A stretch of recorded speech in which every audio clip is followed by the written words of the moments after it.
presento, mi nombre es Fernando Lostao, soy el director gerente de la Fundación Cultural Ángel Herrera Oria, que es una obra de la Asociación Católica de Propagandistas, igual que otra obra que ustedes conocerán, probablemente la Fundación Universitaria San Pablo CEU, con sus colegios y universidades y obras diversas. Sin ir más dilación, voy a dar entrada al coanfitrión de este evento, que es a la editorial Ediciones Encuentro, en concreto su director general, Manuel Oriol, para que también les haga una breve introducción de un pequeño saludo. Bueno. Como ha dicho Fernando, este libro se publicó, libro Mi deseo es la ley, de Gregor Pupin, aquí tengo el ejemplar, se publicó en marzo de este año.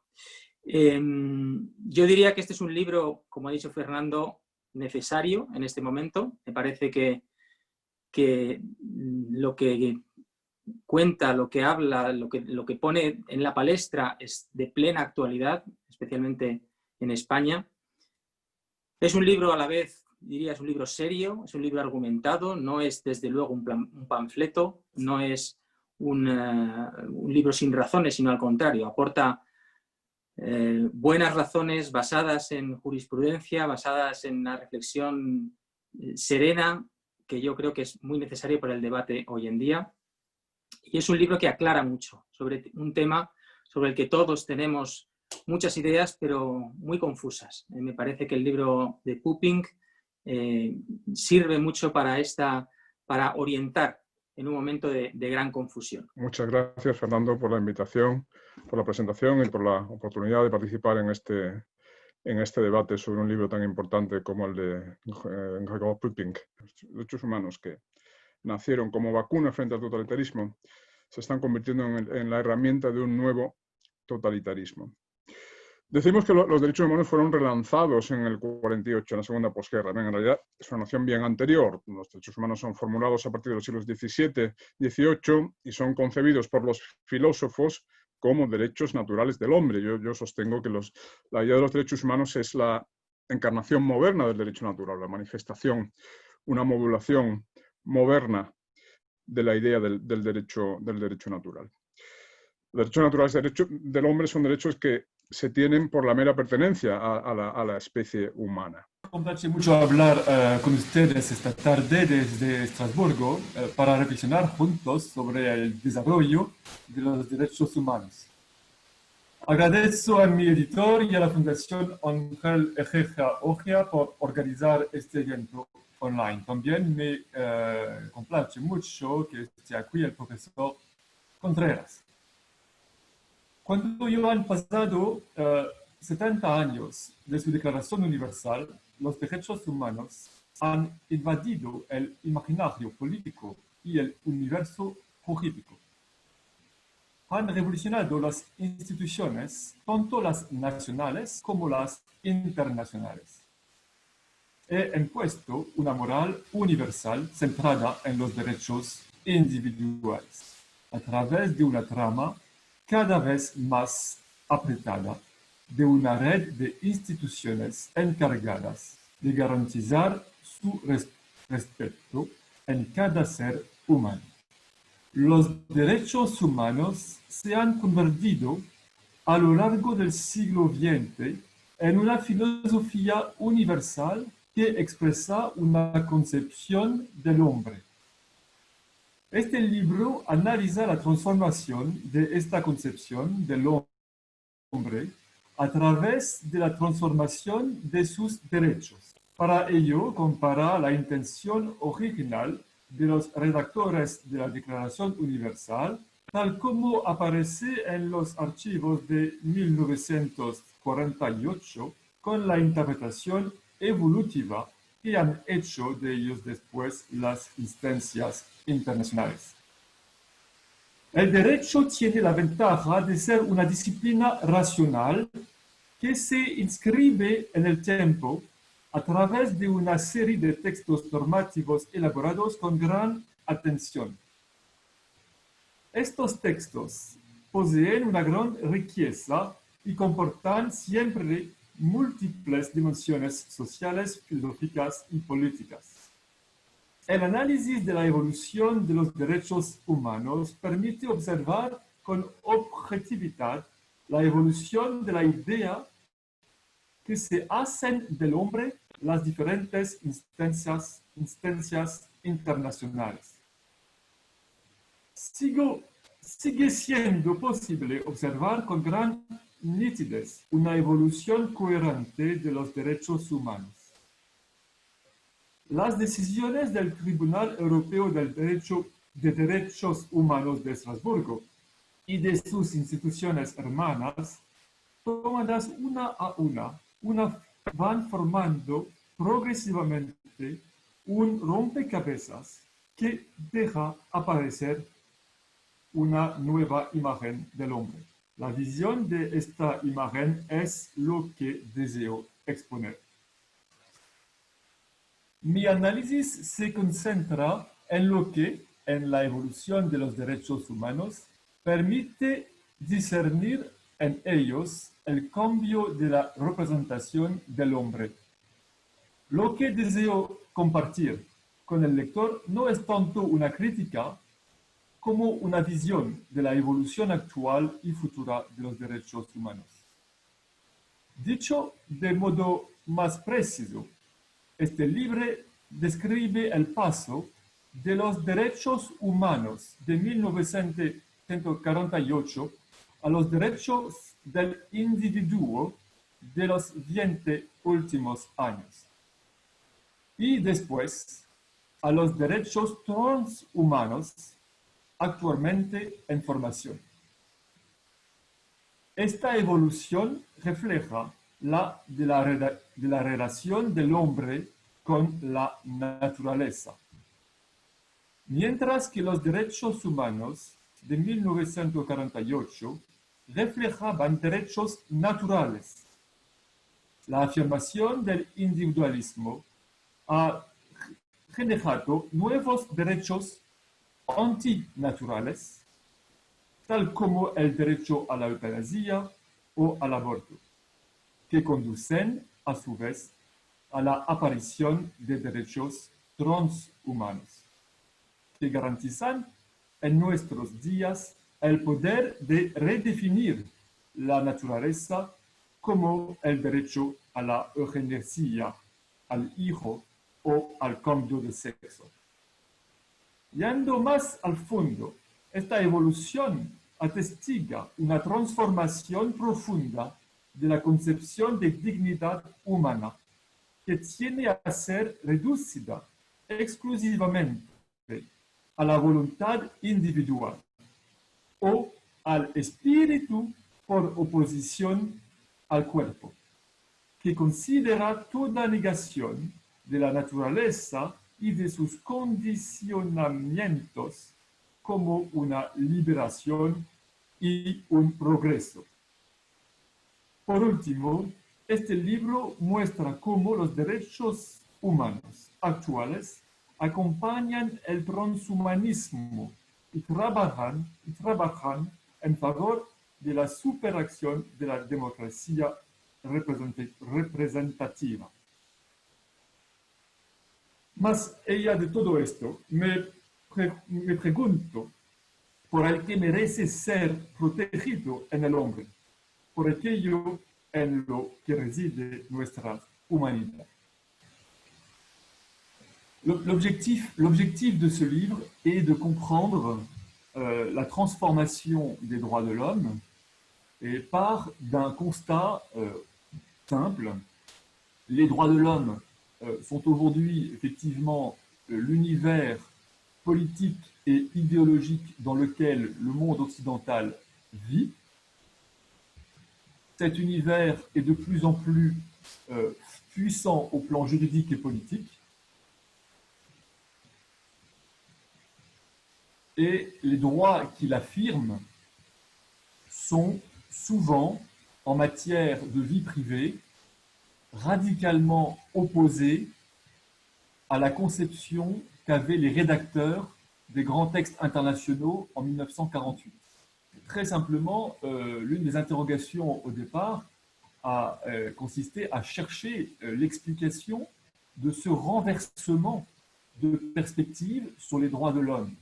Comment le droit à l'euthanasie peut aujourd'hui être promu alors qu'il était radicalement opposé aux droits de l'homme de 1948. De même, comment l'avortement peut être promu comme une liberté fondamentale alors que dans la conception de 1948, c'était évidemment exclu. Donc le livre, au départ, cherche à comprendre ce renversement de valeurs. L'aspect le plus important du livre, de comprendre cette transformation, de la pensée des droits, de la philosophie des droits, de l'idéologie. Le deuxième aspect du livre consiste à comprendre au plan de la structure des institutions, comment progressivement les instances de protection des droits de l'homme développent une forme de magistère moral à prétention universelle qui s'impose sur les États. Donc le deuxième aspect du livre est plus d'ordre institutionnel et politique, comprendre ce que j'appelle la gouvernance mondiale par les droits de l'homme. Les droits de l'homme ont deux composantes. Il y a d'une part la composante morale. Les droits de l'homme sont un ensemble de normes morales, mais il y a aussi une composante politique parce que les droits de l'homme doivent, depuis la Seconde Guerre mondiale, s'imposer aux États. L'objectif, donc, la raison pour laquelle donc, ces deux aspects sont importants, c'est que la nature même de la pensée des droits de l'homme, de l'idéologie des droits de l'homme, implique de s'imposer aux personnes. Il y a deux aspects, on peut dire, essentiels dans la pensée même des droits de l'homme. C'est fondamentalement la primauté de la personne sur la société. C'est là l'idée fondamentale des droits de l'homme. Et cette idée fondamentale a pour conséquence précisément la domination de l'ordre juridique national par les droits de l'homme, afin de garantir la supériorité des droits de l'individu sur ceux de la société. L'aspect était présent de façon structurelle lors de la création des institutions de protection des droits de l'homme après la Seconde Guerre mondiale, puisque l'objectif était de créer un nouvel ordre moral universel qui peut dominer l'ordre juridique positiviste propre à la modernité qui avait rendu possible les lois des États tels que l'Allemagne ou les pays communistes dont le droit positif était complètement devenu immoral.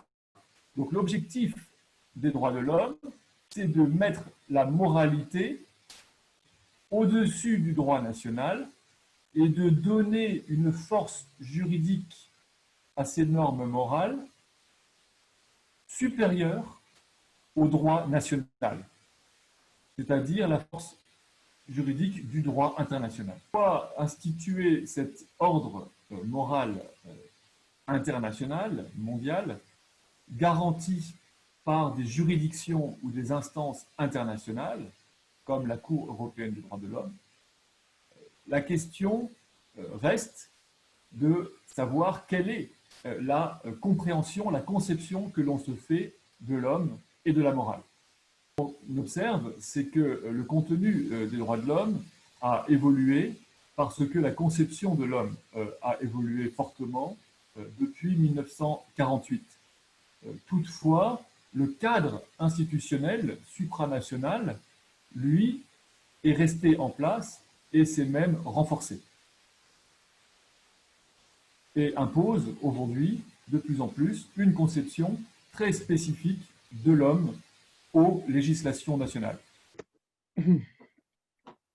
Entre las cosas muy interesantes que ha explicado Gregor aquí oralmente y que están también en su libro, es que la evolución de los derechos humanos refleja la evolución de la concepción general de la naturaleza humana o la forma en que el hombre se entiende a sí mismo. En los últimos 80 años ha cambiado mucho la autoconcepción de la especie humana, ¿no? La antropología dominante, por así decir.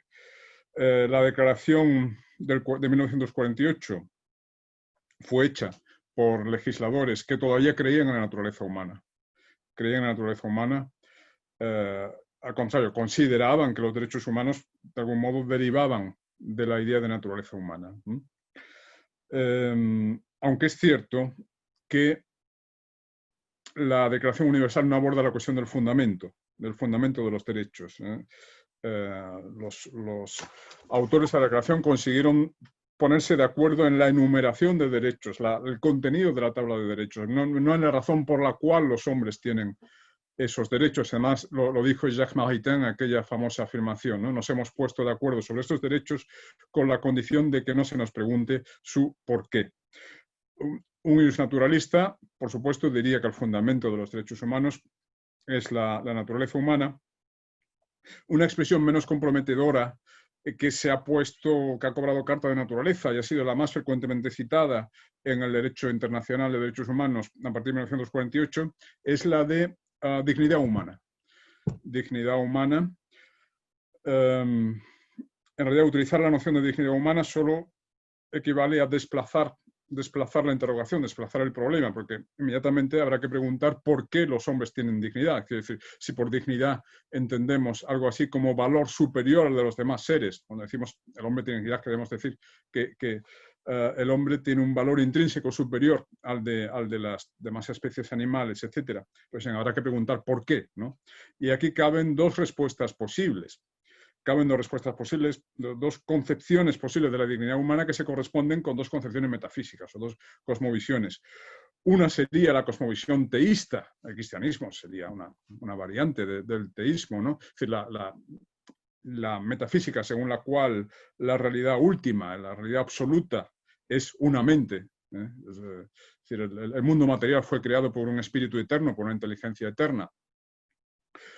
Y por tanto, la dignidad humana está relacionada con su condición de criatura. El hombre tiene dignidad porque es la criatura favorita de Dios, es la criatura que más se parece a Dios, ya que posee dos características divinas, la inteligencia y la libertad, si bien en un grado muy inferior, por supuesto, al de Dios, ¿no? De la relación analógica entre Dios y el hombre, que diría Santo Tomás. Pero esa analogía de Dios y el hombre, en el sentido de que el hombre es la criatura que más se parece a Dios, es el fundamento de su dignidad. Después, en el cristianismo, además, específicamente, tenemos factores como el hecho de que el propio Dios ha asumido la naturaleza humana en la persona de Cristo y al asumirla la ha enaltecido, etcétera, etcétera. También el hombre tiene un alma inmortal, a diferencia de los animales, está llamado a una vida eterna de beatitud o de castigo.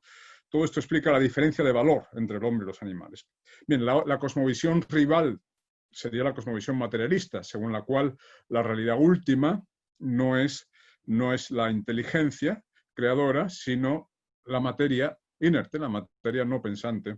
Y al contrario, es la inteligencia la que ha resultado de una larga evolución regida por el azar cósmico, es decir, no se corresponde con ningún plan, una evolución ciega de la materia en permanente complejización ha conducido a una especie con un cerebro muy complejo, muy circunvolucionado y que es capaz de funciones intelectuales que no están al alcance de otras especies animales. Y en eso consiste solamente nuestra superioridad. Nuestra superioridad consiste en que tenemos inteligencia y libertad. Pero esa inteligencia y libertad no nos viene desde arriba, como en la cosmovisión teísta. No la recibimos desde arriba. La recibimos, digamos, desde abajo, desde los estratos inferiores de la materia y de esa evolución ciega, producto del azar y de las mutaciones bioquímicas, mutaciones aleatorias, etc. Y hay mucha diferencia entre una perspectiva y otra.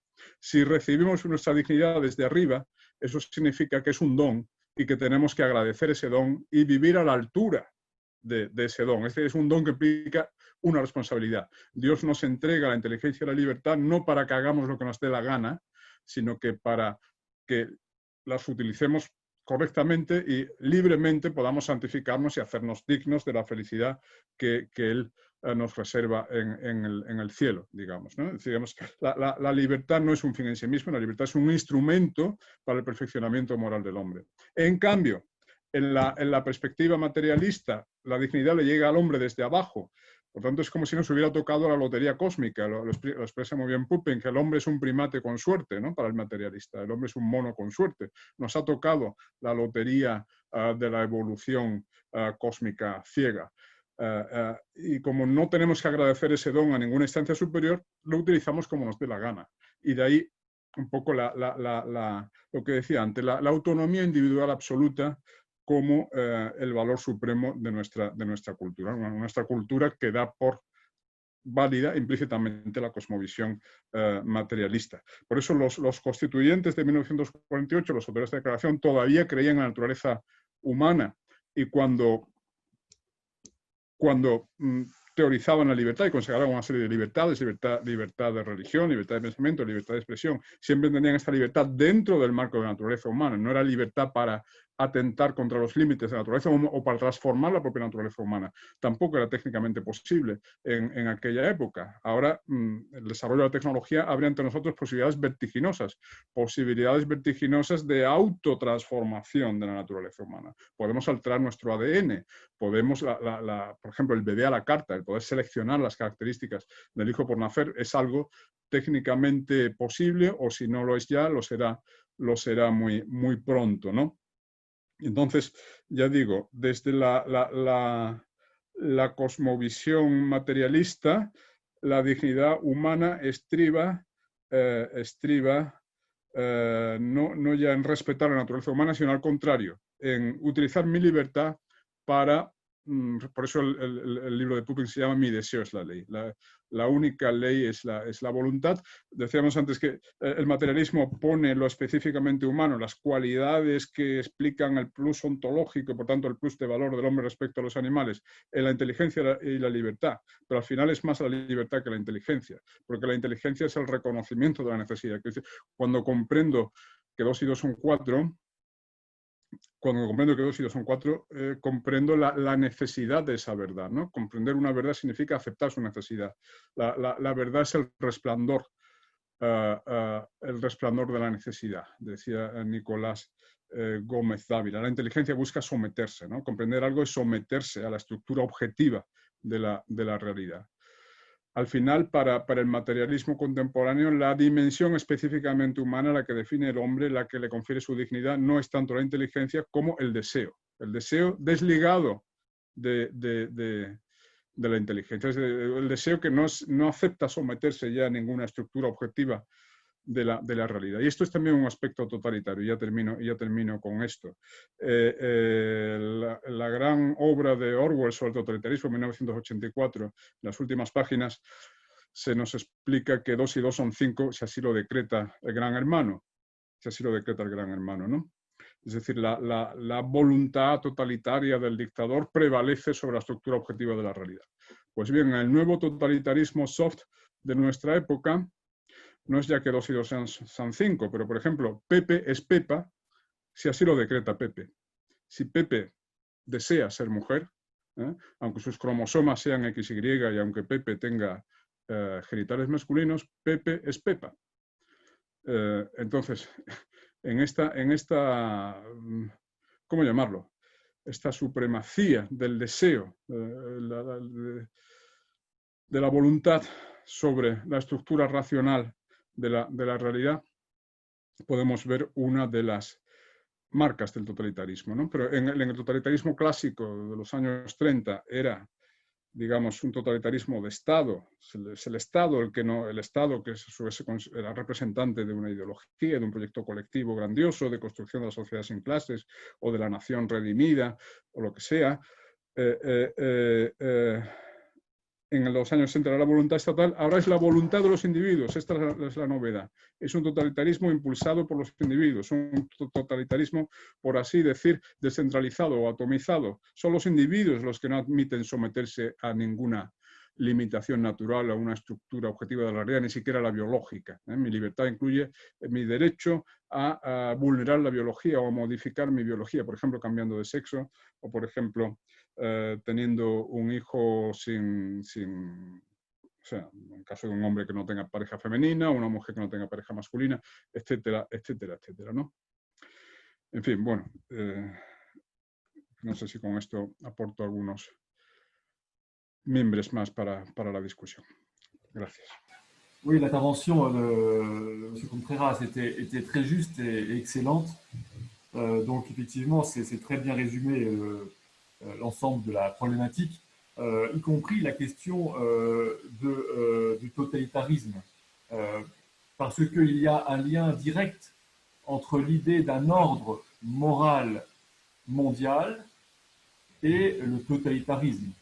Un ordre moral mondial peut se transformer en totalitarisme lorsque une idéologie abstraite remplace l'anthropologie réaliste. L'aspect à ce totalitarisme, le totalitarisme est différent de la dictature. Ça, il faut bien le comprendre.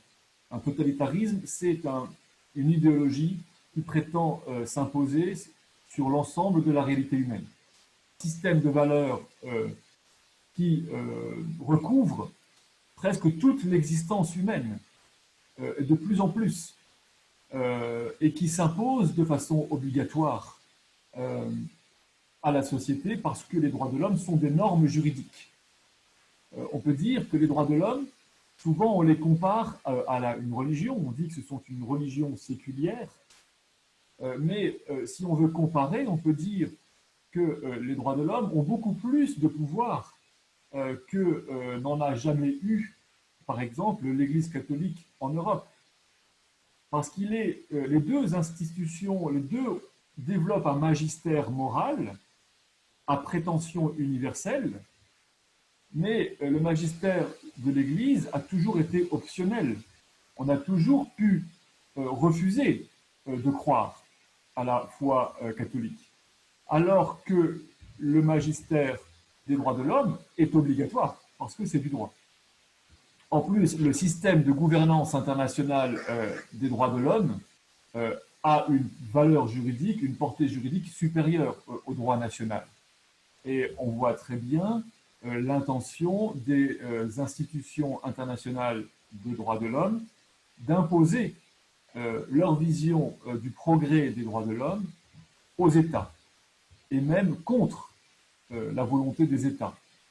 Il arrive souvent que la Cour européenne des droits de l'homme impose des changements de société importants au nom de l'idéologie, au nom d'une vision de l'homme, contre la volonté du Parlement, et même parfois contre la constitution du pays. Il y a un deuxième aspect de ce totalitarisme qui est plus subtil. C'est que les droits de l'homme, le droit, devient comme une forme de réalité seconde, une deuxième réalité qui se superpose à la réalité matérielle et à laquelle nous devrions croire. Par exemple, la question aujourd'hui, bien sûr, du transsexualisme, du changement de sexe, les droits de l'homme, le droit voudrait nous obliger de croire, par exemple, comme vrai, qu'un enfant a deux pères ou a deux mères, ou qu'un homme est une femme. Il y aura comme l'obligation de croire en cette réalité artificielle. De cette réalité seconde, c'est précisément la valorisation exclusive de la volonté individuelle sur la réalité matérielle.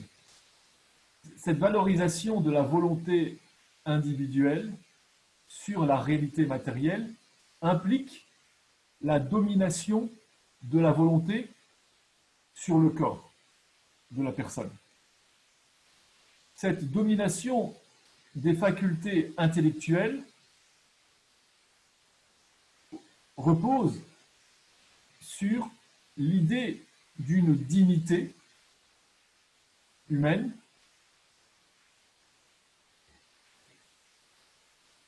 exclusivement spirituelle ou intellectuelle, par opposition au corps. Gracias. Yo creo que nos quedamos siempre con la sensación de que hay mucho más que desarrollar, pero creo que tenemos que dar paso a las preguntas del público, de la gente que nos está escuchando. Las voy a plantear dos preguntas al mismo tiempo para que cualquiera de los dos respondáis a cualquiera de ellas y así abreviamos, intentamos mantenernos dentro de un tiempo razonable. La primera pregunta, ¿podrían ahondar más sobre el transhumanismo como etapa evolutiva actual? ¿Qué papel juega en la interpretación de estos nuevos derechos humanos la justicia de los tribunales comunitarios y del Consejo de Europa? ¿Es claramente parcial en favor de ellos? Sur la question du transhumanisme, il faut bien comprendre et savoir que la pensée transhumaniste est un prolongement de la pensée évolutionniste. C'est la même pensée, sauf que le transhumanisme, c'est l'évolution dans le futur. La dignité de l'homme réside dans l'émergence de l'intelligence à partir de la matière et de la vie, alors, comme le pensent les évolutionnistes, alors la dignité de l'homme augmente avec son évolution. La dignité de l'homme augmente proportionnellement à sa spiritualisation, à sa libération à l'égard du corps et de la matière. Et c'est ça la pensée transhumaniste. Chaque nouveau droit qui affirme une forme plus forte de domination de la volonté sur le corps est comprise comme un progrès. Et le transsexualisme est un exemple de cette domination de la volonté sur le corps. Voilà. À l'opposé de cette vision transhumaniste, il y a l'idée que le bonheur de l'homme ne consiste pas à essayer d'asservir son corps et la matière, mais au contraire à essayer d'accomplir sa nature humaine de façon harmonieuse. Alors on peut comprendre que les droits de l'homme, l'évolution des droits de l'homme n'est pas une protection contre le transhumanisme, mais au contraire accompagne le transhumanisme en reconnaissant progressivement des droits, parce que les droits de l'homme, aujourd'hui, sont l'instrument social par lequel la société définit l'homme. Donc, si l'évolution de l'homme doit aller vers une transformation du corps, eh bien, les droits de l'homme servent, le discours des droits de l'homme sert à rendre socialement présent ces transformations.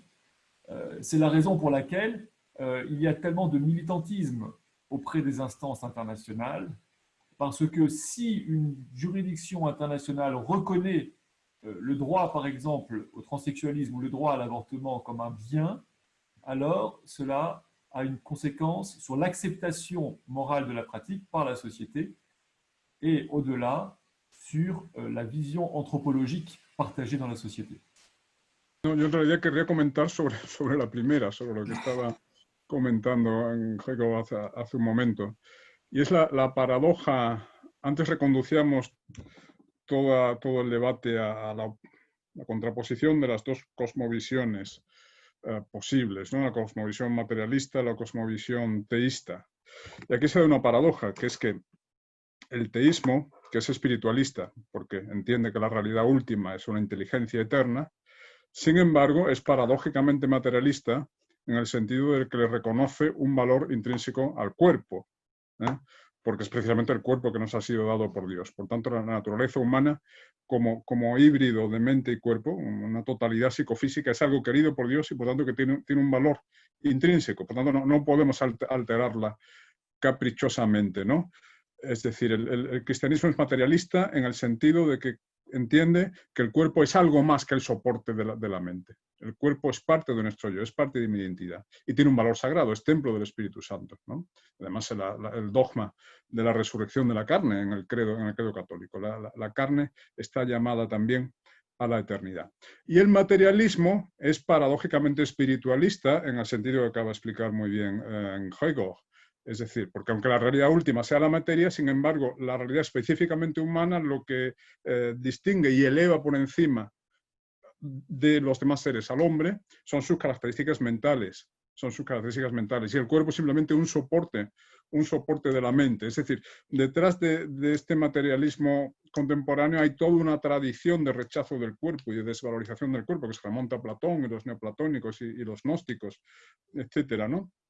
El cuerpo entendido como un simple soporte de la mente, o bien como una especie de pasta que podemos remodelar a nuestro arbitrio. Y que en todo caso, en el cuerpo no hay inscrita una legalidad, una normatividad. El cuerpo no es normativo, la biología en general no es normativa, no estamos vinculados por la biología, podemos alterarla según nuestra libre voluntad. Y por eso el paroxismo de la evolución, del perfeccionamiento humano, se alcanzará cuando nos desliguemos definitivamente del cuerpo, quizás. Y el transhumanismo va un poco en la dirección de la descorporalización y la desmaterialización. Y ya hay futuristas y transhumanistas que afirman que en algún momento será posible transferir la mente humana, por ejemplo, a un soporte informático, que mi mente sea un programa de ordenador que sobrevivirá a la descomposición de mi cuerpo, ¿no? Es la forma de inmortalidad que nos prometen algunos transhumanistas. En todo caso, ahí está la misma lógica de desmaterialización e identificación de la dignidad humana con, digamos, la espiritualización y la liberación respecto a la materia, la liberación respecto al cuerpo, como hemos explicado muy bien antes. Pues muchas gracias por este diálogo, yo creo que interesantísimo, con muchísimas en fin, muchos puntos que cada uno deberemos pensar, meditar, reflexionar. También recordando la lectura del libro de Gregor Pupink, Mi deseo es la ley, los derechos del hombre sin naturaleza. Por mi parte, solo agradeceros vuestra presencia a todos los asistentes y darle la palabra a Fernando para cerrar este acto. Muchas gracias. No es lo mismo, ¿verdad? Creo que el acto ha quedado muy interesante, muy bonito, pero no es lo mismo que si lo hubiéramos hecho presencialmente. Entonces yo creo que queda aquí la invitación hecha a Gregor de que cuando esto pase puedas venir a España y podamos hacer el acto, podamos contar con tu presencia para un evento semejante a este. Probablemente tendremos problemas todavía mayores de los que hoy vivimos. Y por supuesto contando con Francisco José para mantener este diálogo en persona en cuanto sea posible. Pues muchas gracias y buenas noches a todos.